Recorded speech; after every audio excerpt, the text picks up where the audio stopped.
Donald Trump, Pam Bondi, Tom Homan, every single one of these ghoulish assholes wants you to fear migrants.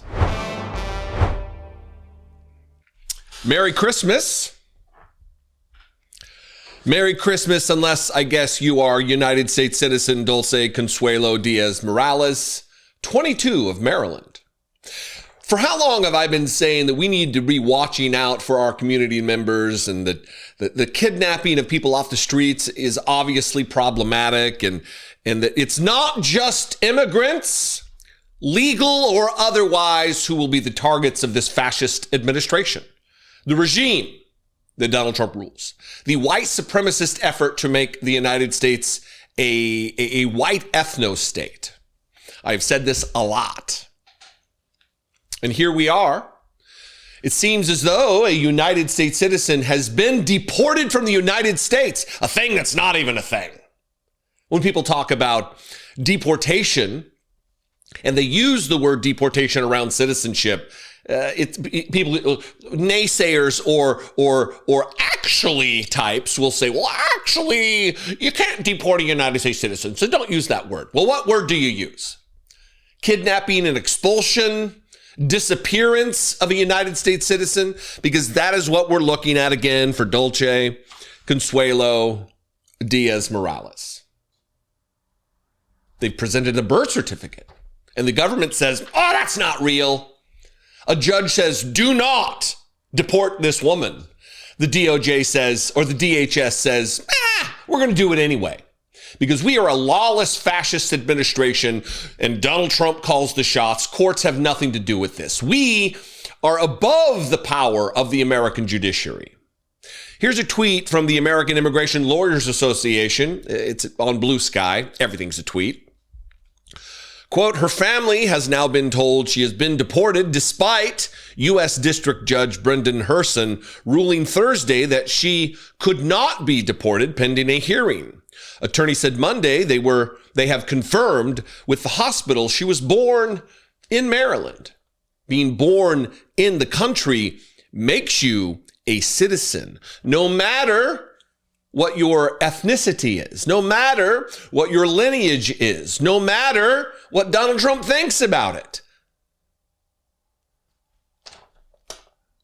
We are in one of the most dangerous times in American history right now that has been foisted upon us by MAGA, by white supremacy, by this effort to expel from the country anyone who doesn't look lily white like me. Someone who has a different level, a different skin tone, a different level of melanin in their genetic makeup. This is a problem for Donald Trump, and by virtue of that, it's a problem for the rest of us. This is the headline from the Washington Post. Maryland woman facing deportation is a citizen, lawyer says. ICE disagrees. How many other things has ICE disagreed about? How many other things has ICE lied about? How many other things has the Department of Homeland Security said that ended up being untrue, aka a lie? Subheadline, Dulce Consuelo Diaz Morales, 22, was detained December 14th in Baltimore. A 22-year-old woman was arrested by U.S. Immigration and Customs Enforcement officers this month and is facing deportation despite her lawyer's insistence that she is a U.S. citizen born in Maryland. ICE, the liars at ICE, the fascists at ICE, the masked secret police force of Donald Trump, ICE says the woman is in the country illegally and is not a citizen. The case landed in federal court last week where a Maryland district court judge barred the government, and here we are. Seems as though she's gone. They disobeyed a federal court. The Law and Order Administration is disobeying federal court orders. Again, the case landed in federal court last week where a Maryland district court judge barred the government from deporting Dulce Consuelo Diaz Morales while the court considers the petition her lawyers submitted to determine whether her detention is lawful. At that point, we were just talking about her detention. Now the family says she's been deported. According to her lawyer, Victoria Slatton, Diaz Morales lived in Mexico for about 13 years but has a birth certificate from Prince George's County Hospital and immunization records from Anne Arundel County, all of which have been provided to ICE as evidence of her citizenship. The Washington Post has viewed emailed photos of those documents, including a Maryland birth certificate with the name Diaz-Morales on it, but cannot verify their authenticity.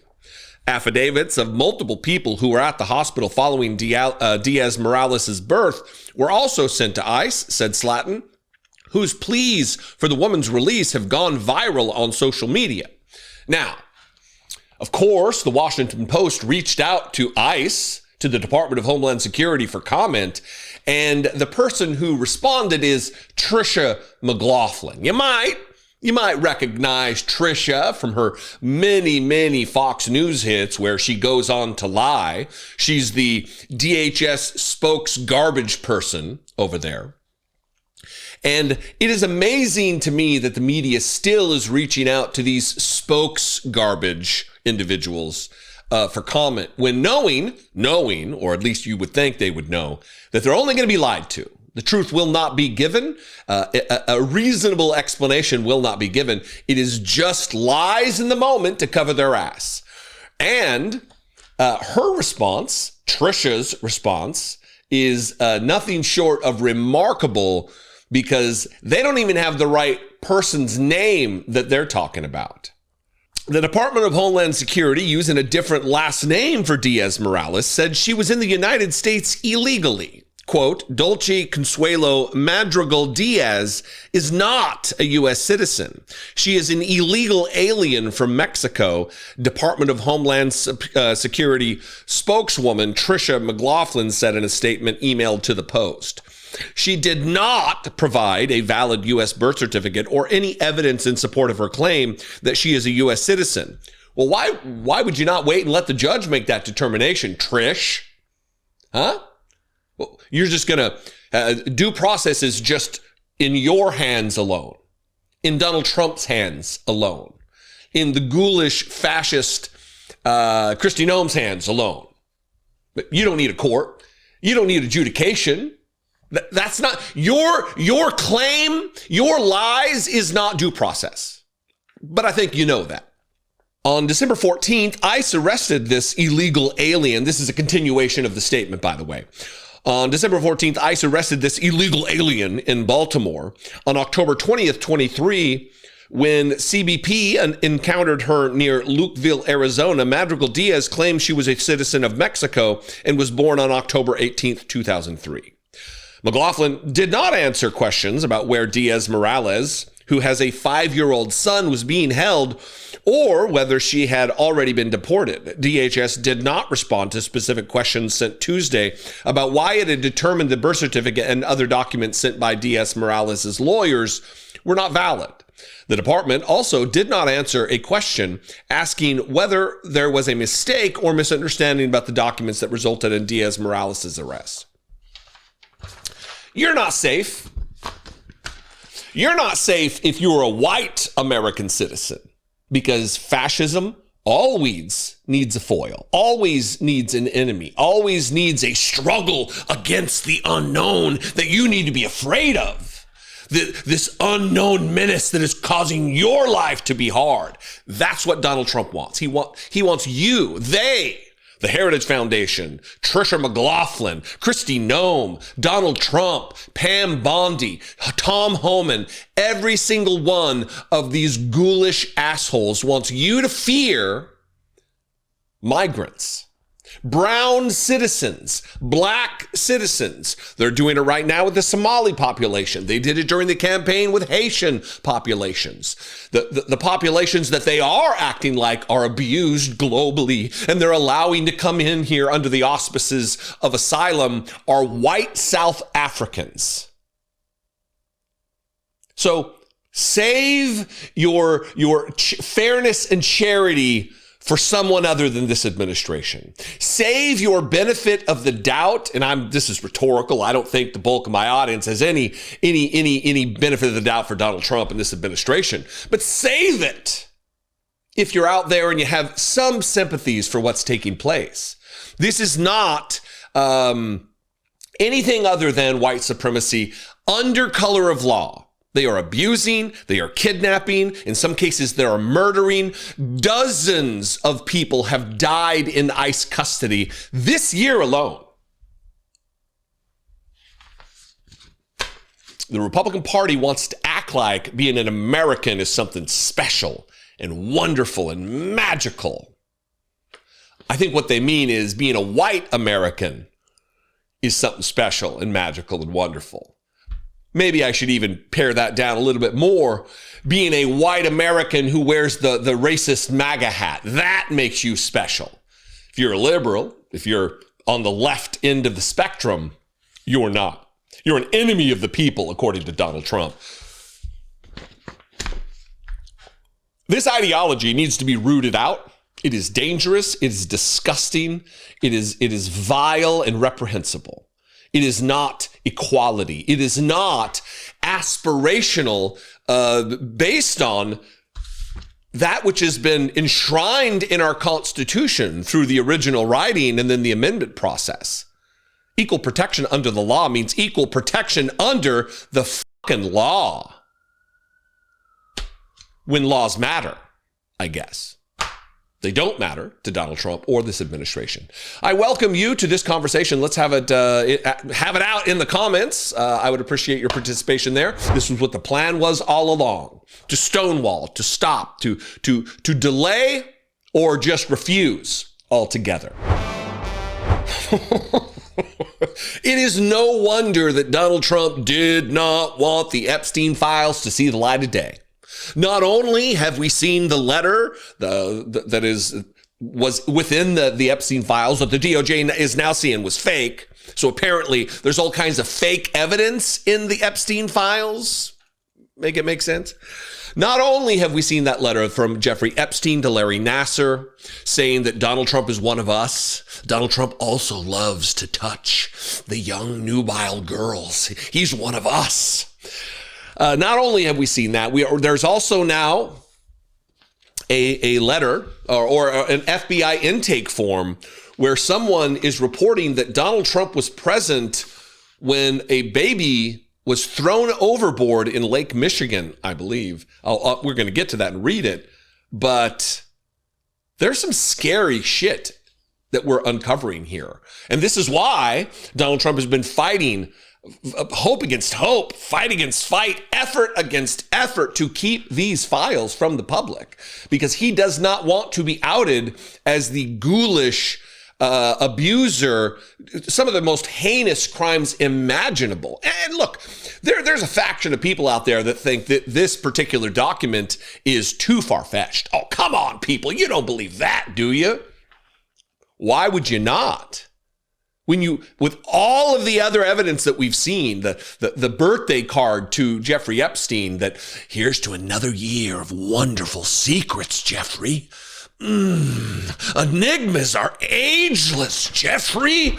You're my best friend, child rapist. Why would we start picking and choosing and cherry picking what we believe to be true or not? The more that we see, the more fantastical, yet believable some of these things we're seeing are. Let's start. Let me reacquaint you with this particular letter from Jeffrey Epstein to a convicted abuser of many, many, many girls under his authority while he was a doctor at USC working for the Olympic team. This is what Jeffrey Epstein wrote. Dear LN, Larry Nassar, as you know by now, I have taken the short route home. I don't know if that means he's going to kill himself. Who knows? Very cryptic. I've taken the short route home. Good luck. We shared one thing in common. I believe he means you and me. You, Larry Nassar, me, Jeffrey Epstein. We shared one thing, our love and caring for young ladies, and we hope they reach their full potential. Our president, meaning Donald Trump, also shares our love of young, nubile girls. Girls. When a young beauty walked by, he loved to grab snatch, whereas we ended up snatching grub in the mess halls of the system. Life is unfair for us child rapists. Oh, how unfair. Life is Unfair's yours, Jeffrey Epstein, the now dead, thankfully, Jeffrey Epstein. So the Department of Justice Twitter account tweeted this just to assure you that this particular thing that was found in the Epstein files in the possession of the Department of Justice, oh, that thing, that's fake, y'all. We provided a bunch of fake news in this data dump. This is what they said. The FBI has confirmed this alleged letter from Jeffrey Epstein to Larry Nassar is fake, in all caps. The fake letter was received by the jail and flagged for the FBI at the time. The FBI made this conclusion based on the following facts. The writing does not appear to match Jeffrey Epstein's. The letter was postmarked 3 days after Epstein's death out of Northern Virginia when he was jailed in New York. The return address did not list the jail where Epstein was held and did not include his inmate number, which is required for outgoing mail. This fake letter serves as a reminder that just because a document is released by the Department of Justice does not make the allegations or claims within the document factual. Nevertheless, the DOJ will continue to release all material required by law, except you haven't. Except they haven't. They have not followed the law that was almost unanimously voted through by Congress and then signed by Donald Trump himself. They're not following that law. And this was by design. This was what the plan was all along, to stonewall, to stop, to delay, or just refuse altogether. Now, would you be surprised if I told you that we're now learning that the White House, that tweet wasn't from anybody at the DOJ itself, that the White House has commandeered the social media account of the DOJ and is now running it through the new year. This is from Axios. They're replying to this tweet, or their own tweet. They're retweeting it. The Trump administration estimates it has about 1 week to go and as many as 700,000 more pages to review before it finishes releasing all the Jeffrey Epstein files. And they tweeted this: the White House has begun managing the DOJ's account on X, they mean Twitter, an effort to finish out the year and the Epstein file disclosure requirements set by Congress. So the DOJ wasn't doing a good enough job of providing cover and propaganda for Donald Trump, so they took over. The White House took over the account. And largely, so documents like this could be refuted, could just be denied that they're accurate. This itself is a Federal Bureau of Investigation intake form. And I want to read some of this. This was submitted during Donald Trump's administration on August 3rd, 2020. It's got a case ID here. It's got the email address and the location of the person. Then a verified IP address. This apparently was submitted online. And this is it. I previously provided a tip about 3 weeks ago, maybe 4 weeks ago, under an alias I have for myself. They redacted that. All of the other details of the previous tip match all of the information given in today's tip, except I'm giving my real name. A detective from the NYPD FBI Sex Trafficking Task Force called me a couple weeks ago from a 212 area code number. I talked to him for about 20 to 30 minutes about my being sex trafficked by my uncle and Jeffrey Epstein in 1984 while I was 13 and pregnant. I told him some other important information about the high-profile individuals involved in my sex trafficking and the murder and disposal of my newborn daughter because I gave birth to her while in the middle of this sex trafficking ordeal. I cannot remember the detective's name, nor do I have a number where I can contact him. I would like to have his name and contact information, and I would also like to know if there will be any further follow-up. And then violation questions. I don't know exactly what the format was. What was the exact crime that occurred? This person answers child sex trafficking and infanticide. When did the crime or incident occur? May to September 1984. Where did the crime incident occur? Mostly from a yacht in Lake Michigan, originating in Mona Lake, Michigan. A lot of detail, no? Additional info. I'm just wanting to reconnect with the original detective that called me, and I offered information about this.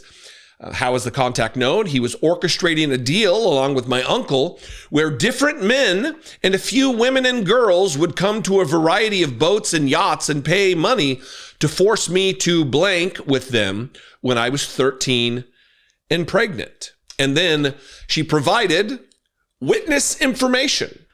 Now, again, look, we don't know the accuracy of this. This is just an intake form. But let me tell you, it doesn't assuage my concerns about the vile crimes committed by Donald Trump, about the credible accusations against this guy, the president of the United States, Donald Trump, an already court-adjudicated rapist. Additional information about this witness information, Donald Trump, again, just trying to find out the NYPD detective on the FBI sex trafficking task force that called me a couple weeks ago and spoke to me about some of these issues. How is the contact known? And this is the contact, Donald Trump. He participated regularly in paying money to force me to blank with him, and he was present when my uncle murdered my newborn child and disposed of the body in Lake Michigan. Believe what you will. Draw your own conclusions about the veracity of this, about the accuracy of this, about the reasonableness of this occurrence. But I'm not ruling it out.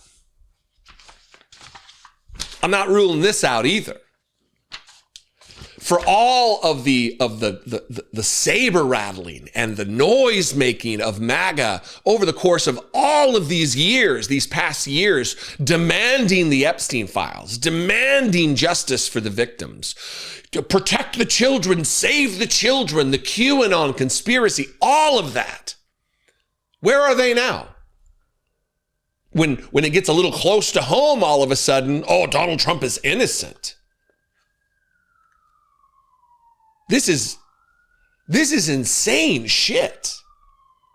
And the thing that really pushes me into the camp of believing that this is true is how much effort is going into obstructing the release of these files. The files that are a hoax and a scam. The files that will completely exonerate Donald Trump because he did nothing wrong. Why are they fighting tooth and nail to have them not released so they can exonerate Donald Trump? Scary, diabolical stuff here.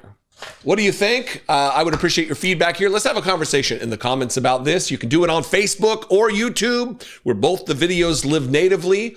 Please go like and follow the Facebook page, Dollemore Daily, and subscribe on YouTube. It is free to do so, and it very much helps expand the reach of this content to see more eyeballs and reveal what a lot of people aren't tuning into. So you can do your part there. I would appreciate it. You can also call the voicemail line after commenting.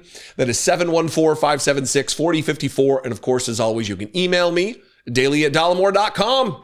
A dead man walking, the president of the United States calls late night host Stephen Colbert. CBS should, quote unquote, put him to sleep. He's cracking up. He is losing it. I said yesterday some reference I saw it in the comments about his egg cracking open or his head cracking open like an egg. He is under pressure right now because of all of the Jeffrey Epstein emails and Jeffrey Epstein evidence that they're now claiming, oh, that's fake. All the trove of documents that we have within the databases of the DOJ, that's fake. We keep fake evidence in all of the files mixed in with all the real evidence because, that's how the DOJ works. And Donald Trump is under pressure, under stress. It's already showing in his cognitive ability, in the way he talks, and his energy level, in the way he's just snapping through meetings. People are speaking to him and he's just asleep. Asleep at the wheel is not even a powerful enough or accurate enough metaphor for what's taking place right now. He's ready. I would not be surprised if we wake up in a week or so and it's like, oh, holy shit, Trump's dead. And he's showing this stress and this pattern of erratic behavior on his True Social, where he's posting unhinged threats, calling Stephen Colbert a dead man, seemingly inciting his fan base, his violent frothing at the mouth, insurrection apology network of supporters, that the radical left lunatics at the New York Times. There's never been a more friendly paper to Donald Trump than the New York Times. The middle of the road, I would say even conservative-leaning New York Times, that they are a serious threat to the national security of our nation, must be dealt with and stopped. They are the true enemy of the people. This is remarkable. Let's start with this post from Donald Trump about removing the broadcast licenses of networks that he doesn't like. If networks' newscasts, all caps, and their late night shows are almost 100% negative to President Donald J. Trump, MAGA, and the Republican Party, shouldn't their very valuable broadcast licenses be terminated? I say yes. So he's going to MAGA. Hey, let me just do a little loose poll here. What do you guys think? I know I'm the president of the United States and the leader of 1/3 of the United States government, the commander in chief of the most powerful army, navy, military units on the planet. I know all that, but what do you guys think? Should they lose their broadcast licenses? I say yes. For being negative about Donald Trump, for being critical of the policies of the executive branch of the United States government. They should lose their broadcast license for asking questions, for telling jokes. Then he goes into this thing about late night hosts specifically, and just kind of hammering them on their ratings and that they're not funny, and like just a critique, I guess, just sharing his opinion, staying in his lane as, again, the president of the United States. Who has the worst late night host? CBS, ABC, or NBC? I guess he's just, again, polling MAGA. What do you guys think? I really want your input here.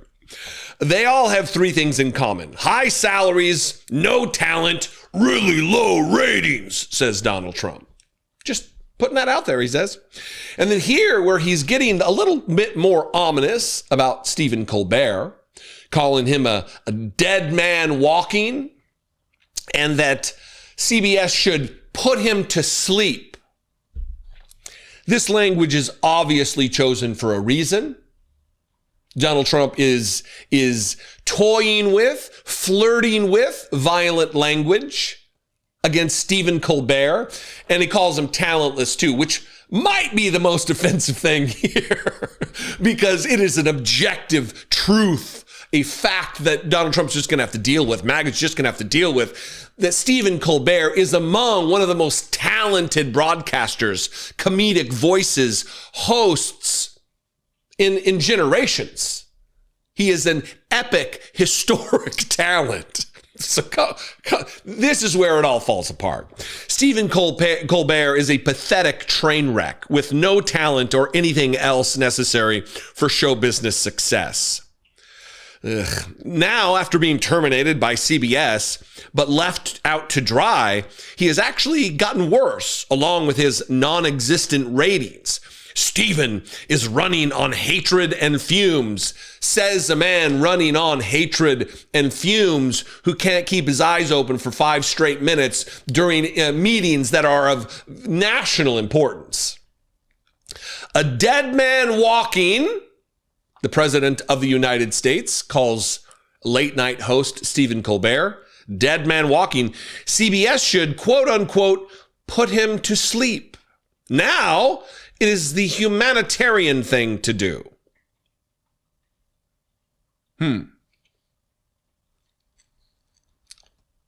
But he's not violent. He's not inciting violence. He doesn't know the hypnotic hold he has over MAGA world and his most trusted sycophants, the most dedicated members of the Trump cult. He knows what they will do. He knows what they are capable of. And he's putting it out there. And then this about the New York Times, the failing for how long is the New York Times going to be failing? The failing New York Times. He's been saying it since 2015, the failing New York Times, the failing New York Times. And here they are, robust as ever. The failing New York Times and their lies and purposeful misrepresentations is a serious threat to the national security of our nation. Their radical left, unhinged behavior, writing fake articles and opinions is a never-ending way, must be dealt with and stopped. They are the true enemy of the people. Thank you for your attention to this matter, Donald J. Trump.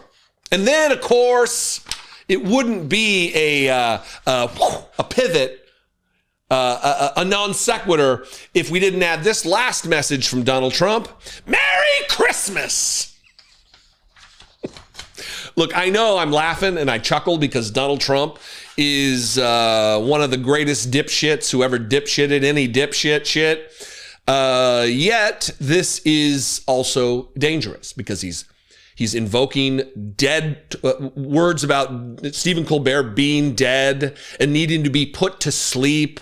He's talking about threats to national security, imminent national security threat, the reporting of the middle of the road, if not a little conservative, New York Times.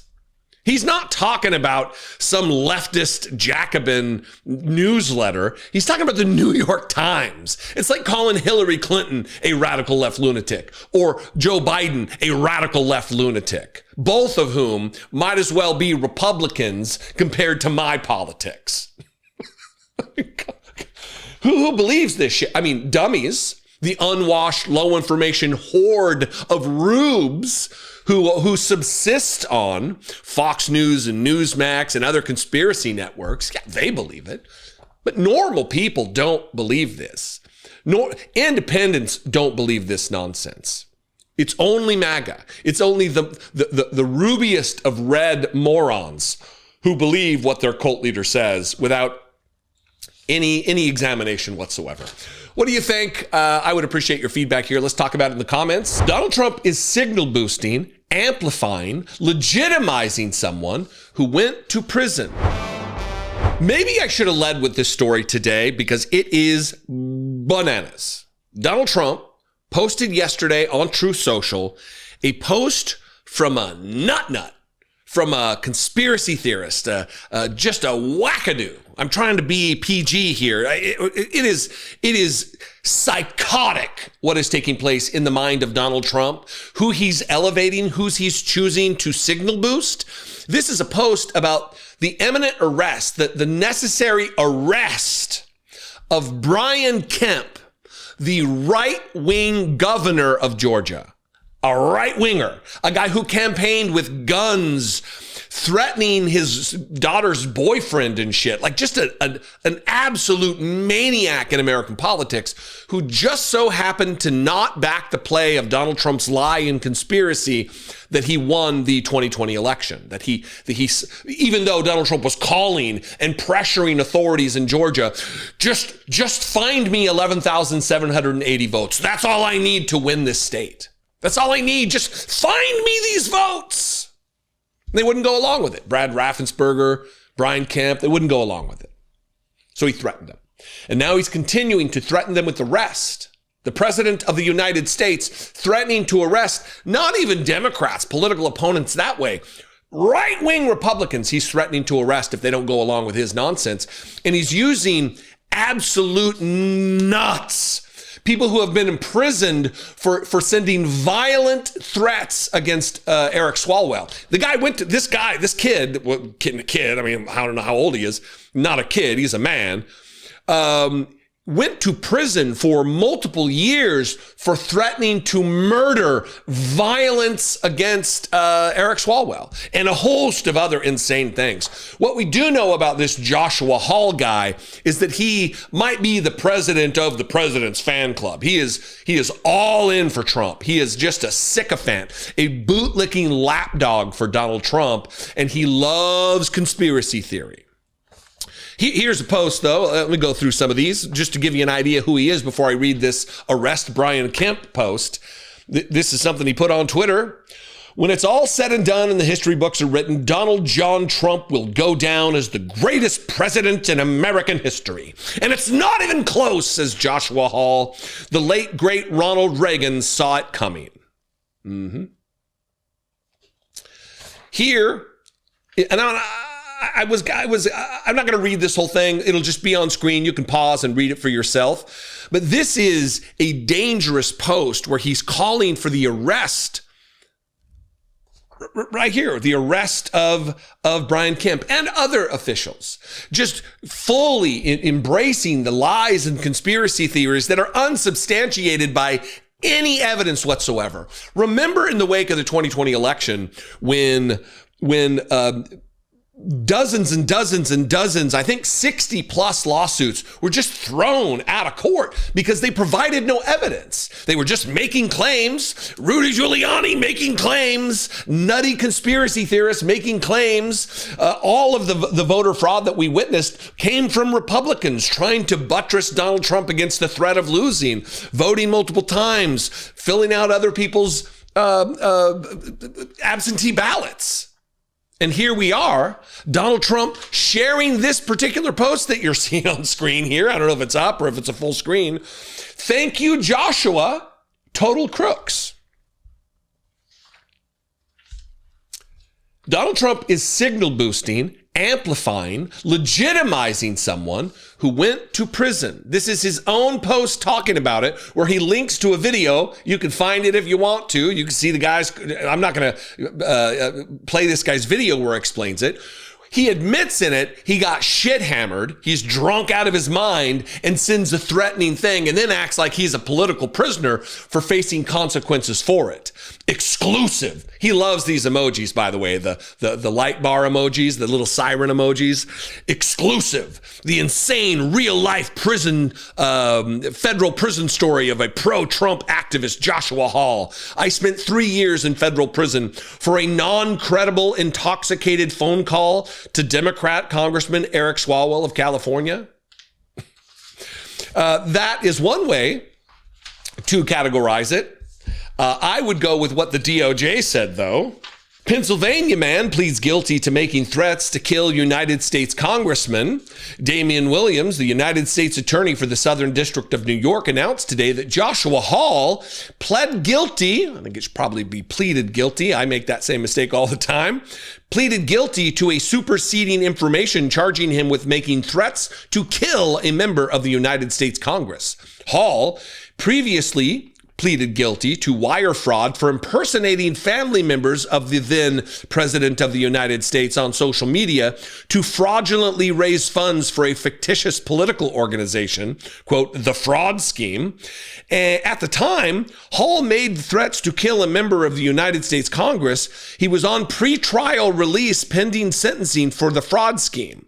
Hall was arrested the same day the threats were made, and he was subsequently ordered detained pending sentencing. Hall pleaded guilty before the United States District Judge Gregory H. Woods, before whom sentencing will be held on December 8, 2022. He went to prison for it. And Donald Trump sees fit to legitimize him, to forward his claims that are super rational, just like all the others, like this one. Breaking with the siren emojis. Obama indictment dropping. Disgraced former President Barack Obama is set to be indicted at the beginning of January on federal charges of seditious conspiracy and violations of the Espionage Act for his efforts to interfere in and overturn the results of the 2016 election by falsifying intelligence in a massive criminal conspiracy. Apparently, Joshua Hall has not heard of the Supreme Court's ruling that presidents have almost unlimited immunity, just wild, unprecedented immunity for anything they do while in office. But, just like all MAGA people, he thinks that's just for Trump. He thinks Biden can be prosecuted, Obama can be prosecuted, but not Trump. Well, he has immunity. So that's the kind of accuracy. I mean, we'll wait. I'll wait. I won't hold my breath waiting, but we'll see if Obama, maybe Joshua is right here. Maybe good old Josh Hall, he's got it all under wraps. He's got it dialed in. He knows that Obama is going to be indicted in the new year. Again, I won't hold my breath. But Josh Hall doesn't just love Donald Trump. He doesn't just love all Republicans. He absolutely is at war with Pam Bondi and Todd Blanche and Erica Kirk, believing there is a conspiracy. He seems very much to hate the Jews. Not a shocker to be fully MAGA. Here's a post where he's hating on Pam Bondi, or two posts actually, and Todd Blanche. Here's the one about Charlie Kirk's wife with the breaking emojis. Erica Kirk was reportedly having multiple affairs on her late husband, Charlie Kirk, and he was filing for divorce prior to his tragic assassination on September 10th. She is also said to be 12 weeks. I mean, he's just a nut. He's just a nut. And if you're wondering to yourself, what's this guy look like? He must be just a total and complete disheveled mess. You'd be right. Here he is, declaring himself to be, can you name a sexier young American politician alive in 2025? I will be congressman for all Pennsylvanians. You do know, Joshua. Bring it in, brother. Yeah, bring it in. Like every good MAGA stooge, you are uninformed about the civics and the processes that rule and govern the United States of America. When you are a congressman, which you will never be, sir, you don't represent all Pennsylvanians. You represent your district. All right. Go. We are going to fundamentally blow the lid off of Washington corruption, expose all of the treason, and call the swamp out to their faces on the floor of the House from day one. And you will have the most beautiful first lady in the history of our country, my beloved Sydney. Vote Josh Hall 2028. A congressman's wife is not first lady. Donald Trump saw fit to signal boost this guy, to legitimize this guy, to put this guy with his theory out there as the one that needs attention. That should tell you just about everything you need to know about the mental state of Donald Trump, where his head's at, and how many posts and people could he have put out there showing any acuity mentally at all? There's got to be a few, right? The fact that he can't find that many says a lot too. I'll let you draw your own conclusions. Anyway, couple of intellectual heavyweights here. Donald Trump and his maybe new vice president, Joshua Hall from Pennsylvania, who thinks that a congressman has a first lady. Very, very cool. Anyway, what do you think? I welcome you to this conversation. We are in some very tenuous and dangerous times with Donald Trump at the helm. I know it won't be much better with a J.D. Vance when Donald Trump dies in his sleep sometime soon, but it will be slightly less dangerous with a J.D. Vance. I know a lot of people disagree with me on that. But J.D. Vance doesn't have the Svengali-like hypnotic trance hold over MAGA world like Donald Trump does. I mean, after all, J.D. Vance is married to a brown lady and's got mixed race kids. He's a pariah among much of the racist MAGA world.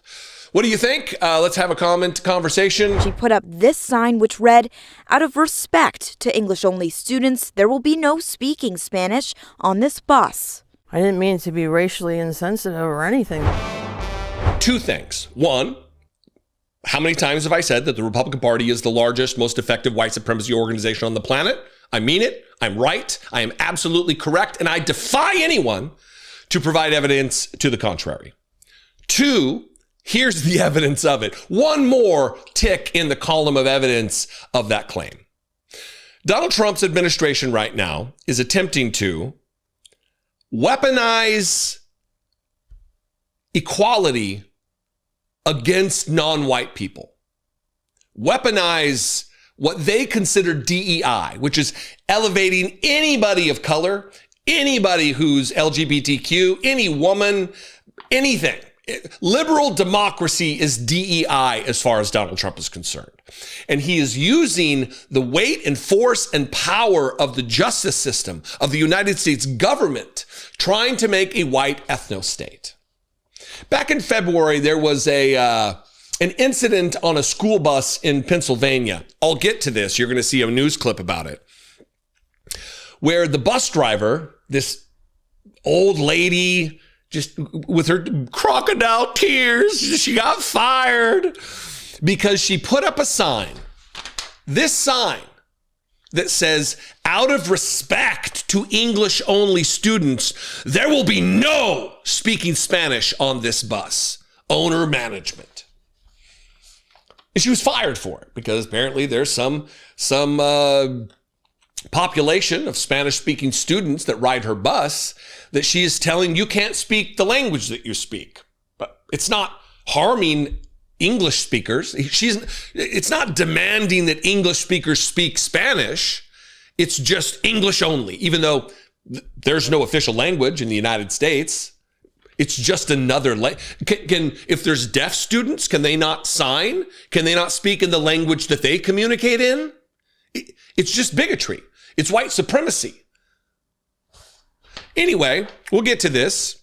But Harmeet Dillon, who is the Associate Attorney General of these United States in charge of civil rights in this country, in charge of prosecuting civil rights violations, she's on the case. By the way, spoiler alert, a little behind the curtain, I've received cease and desist letters from Harmeet Dillon trying to shut me down, trying to silence me when she was just a private practice lawyer in the Bay Area when I was in California.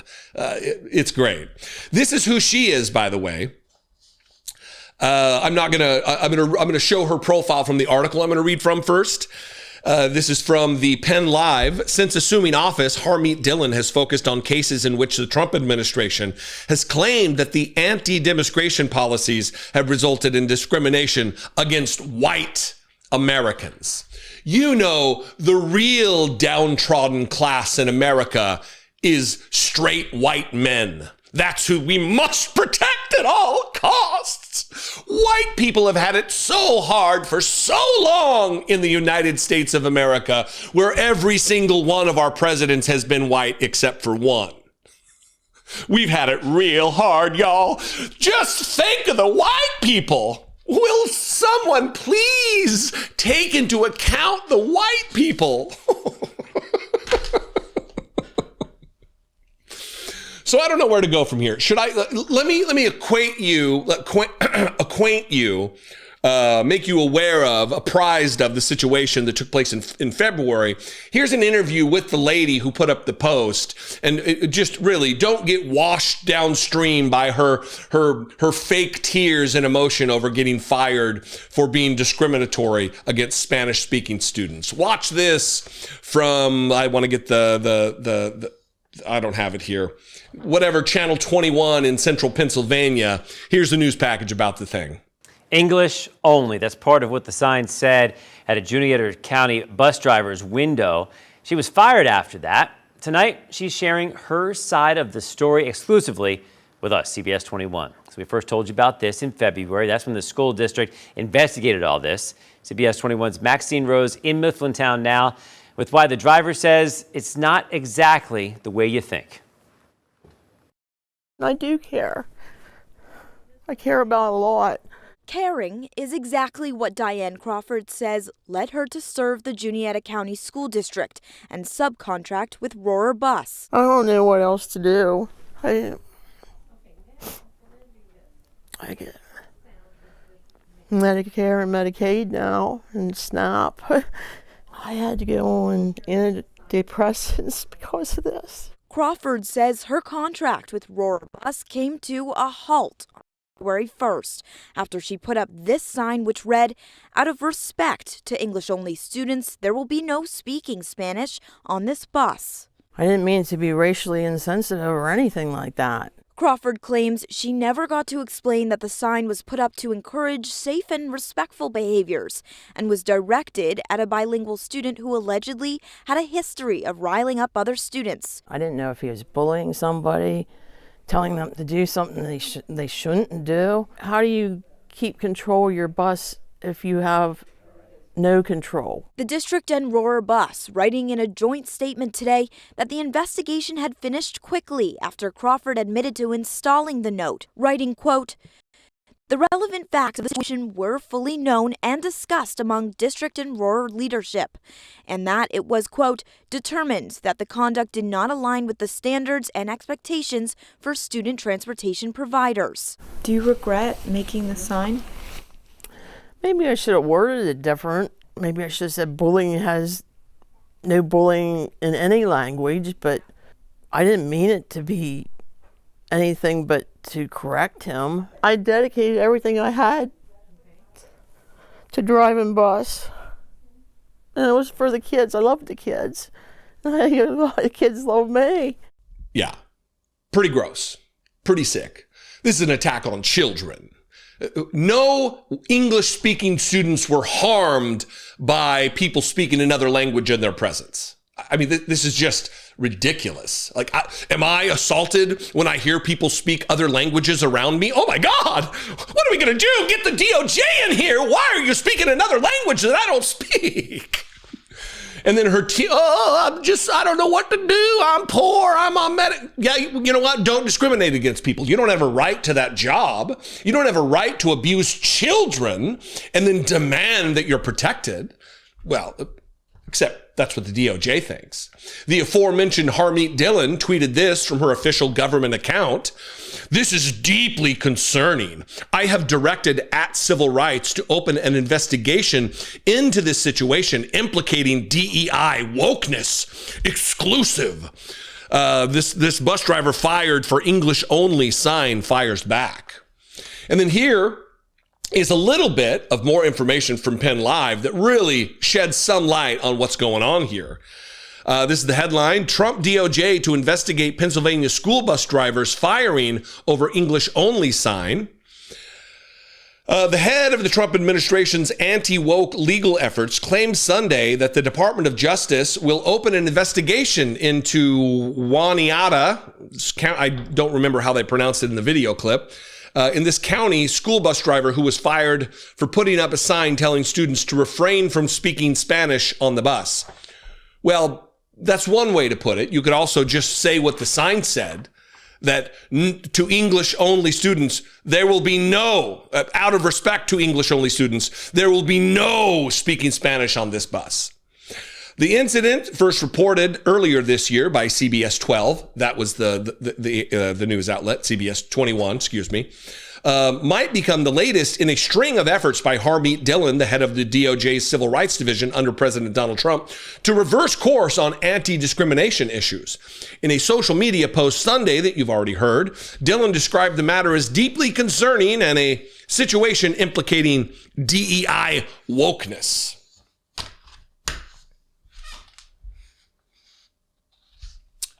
White supremacy. They want a white ethno-state. Listen, if you want English to be the national language, the official language of the United States of America, do what you need to do to pass a law through Congress and have it signed by Donald. It's easy. But until then, I don't want to ruffle any feathers, but shut the fuck up about it, because English isn't the official language of the country. Just because we have an education system that has failed the vast majority of Americans, that I only speak English, a failure in my childhood. Yeah, I mean, I guess I could start learning a second language now, but old dog, new tricks, whatever. I'd love it. I don't know if I have time. But why is anyone harmed by speaking another language? These children ostensibly are more educated and skilled and mentally with it to speak multiple languages. But these poor you're going to make those white kids feel unwelcome. You're going to make those white kids feel less than because they only speak one language. But according to Trump and MAGA idiots, it's the greatest language in the world, American English. Even though their president, their cult leader, the dear leader can barely function. He speaks at like a third grade level. Anyway, now I'm all over the map. What do you think? If you're in Pennsylvania, I'd love to hear what you have to say about this story. You can comment below. You can also call the voicemail line 714-576-4054. And of course, as always, you can email me daily@dollemore.com. It is incumbent upon every single one of us to fight back against this racism, against this bigotry, against this xenophobia. We have nothing to fear from people who don't look like us. We have nothing to fear from people who speak a different language than we speak. Travel a little bit. Experience other cultures. It'll make you better. It'll make you smarter. Hopefully, it'll lead to a greater output of empathy. You ghouls. Not you, but you know who I'm talking about. What that means is that Americans overall, all of us, are going to earn 4.3% more money. Let's end with this. Tomorrow's Christmas. I won't be here. I hope you'll be enjoying your family, enjoying a little time off, taking a break from the politics. But let me, now that we're past the 7-second mark and now I can curse, unbleeped, by the way. Cue producer Chris. It is not good for any of us when your president is a dumb fuck. Because invariably, when you have a dumb fuck for a president, he appoints people who are dumb fucks to positions where they should be experts. And there is no more clear an example of this than with Howard Lutnick, who is the Commerce Secretary, who is just an ass-licking dipshit, just a sycophant bootlicker for Donald Trump, who just warps and twists the reality of every situation to suit the needs of Donald Trump, who said something so heinously ignorant on TV yesterday about GDP growth that I just had to share it with you. And I know it's economics. I hear people falling asleep and videos clicking off all over, but don't. Because this is so elementary that even I can figure it out relative to economics. First, Donald Trump posted this yesterday. The tariffs, all caps, are responsible for the great USA economic numbers just announced, and they will only get better. Also, no inflation and great national security. Pray for the United States Supreme Court, President Donald J. Trump. He says that because the Supreme Court just ruled that he cannot deploy the National Guard.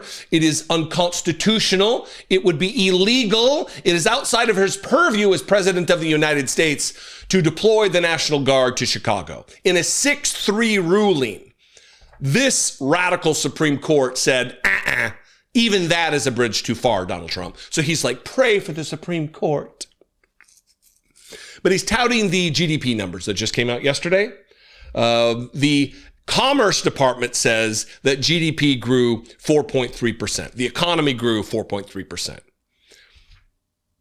I'm going to get into some of the details. Again, I'm not Pac-Man. I don't have a master's in economics. But some of this basic shit is just that. It's so basic. But having said that, we should have people as the Commerce Secretary. Hell, we should have somebody as the President of the United States who understands the top line, high level stuff here, the economic data and what the leading indicators are and the lagging indicators are and what exactly leads us to the position that we're in. I don't believe that it grew 4.3%. We can't trust anything this government says whatsoever. They're liars. They're firing people who are statisticians in the Bureau of Labor Statistics when numbers don't go their way. They're just liars. We can't trust it. We need to be very skeptical about these numbers.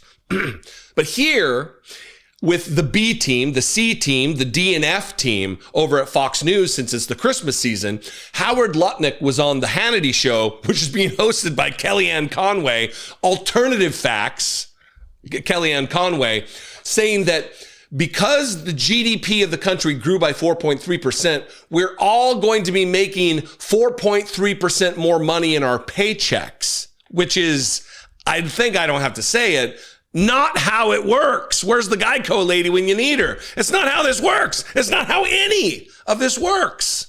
The 4.3 GDP growth beating it by a full point of 3.3. How does that affect our bottom line, our pocketbook issues?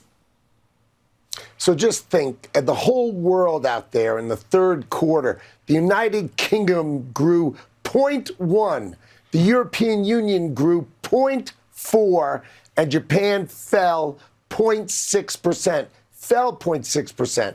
Donald Trump's economy grew, the United States of America, the biggest economy in the world, 4.3%. What that means is that Americans overall, all of us, are going to earn 4.3% more money. We're making a raise. It's a simple way to do it. We've got more jobs, lower energy costs, and lower interest rates coming. This is the golden age coming. 4.3% this quarter means Americans on average are making more money in their pocketbooks. That makes for a great Christmas.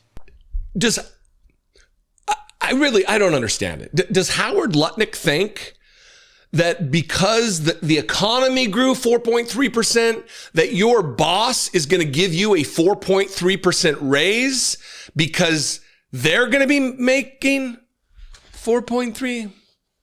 Because I'm going to read through from this New York Times article some of the indicators and the people that have, or the industries and the segments and the sectors of our economy that have led to that 4.3% growth. And it's really driven by military and other items that don't impact retail. So if you work for a clothing company or you work for a gas station, you're not going to be getting a raise because the economy grew at a certain percentage. It's batshit crazy insanity to even assert that. Or he's such, as going back to the first part of the video, such a dumb fuck that he just doesn't know. Anyway, here's the New York Times headline, and we got charts, so wait for those. U.S. economic growth surged in third quarter of 2025. Gross domestic product, that's GDP, grew at 4.3% annual rate, faster than previous 3 months. Economic growth rose at a 4.3% annual rate in the third quarter, the Commerce Department reported Tuesday. The Commerce Department, the same Commerce Department that's led by the same guy who just said you're getting a 4.3% pay rate boost because the GDP got 4.3%. That same guy reported these numbers. So again, take it with a grain of salt. Most of the strength is coming from wealthier households, it reports in this article. Disposable personal income after taxes and adjusted for inflation was flat, a sign of nagging price increases still eating into purchasing power. Yet, a barometer of underlying growth that measures both private investment and household consumption held firm, a signal of underlying strength. Much of the growth in the third quarter came from military spending. Total corporate profits rose by $166 billion in the third quarter, compared with an increase of $6.8 billion in the previous quarter. A sharp improvement, says the New York Times. But business investment, which has been fueled by the build-out of AI systems, notably cooled. And so we're going to throw this graphic up here, because these next two paragraphs really go into detail about the last 3 bars or so, that each one of these bars is a quarter in a year. So we'll throw that up as I finish reading these last 2 paragraphs. Swings in the balance between exports and imports caused by global trade fluctuations induced by the Trump administration's volatile tariff policies are also still having an impact on the data. Earlier this year, look at the other bars there. Earlier this year, companies rushed to front run an oncoming cost increase from tariffs by loading up on products, sending imports surging. Once the tariffs went into effect, imports dropped off sharply, which you can see that tan under the line there. That's people loading up their products, buying in advance of the tariffs going into effect so they wouldn't be gutted by price increases on new products that they bought. That's why, up to this point, I'm back on camera now, I guess, That's why up to this point, we haven't really seen the deleterious effects of the tariffs, which we will going into the new year, because all of the products that were bought front end loaded, whatever the New York Times categorized it as. Once that's done, and that exhaustive, once those early supplies and early surplus buying is exhausted, it's going to be tariff time, baby. You're going to be paying more than you have been up to this point. Finishing here, once the tariffs went into effect, imports dropped off sharply while exports picked up. Such big swings in trade can skew the quarterly numbers, and economists say it will make more sense to look at the year overall. And going into the next quarter, we will see. And we will also see the fact that, because the reality of the situation is what you're feeling in your pocketbook now.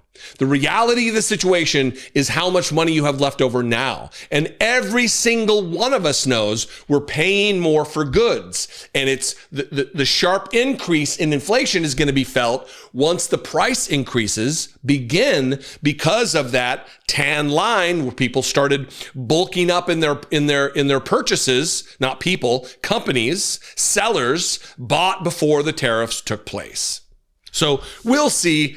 I mean, overarching message here is that no, you're not getting a 4.3% raise because the GDP increased by 4.3%. That's batshit crazy. That's conspiracy. That's a childlike understanding of how shit works.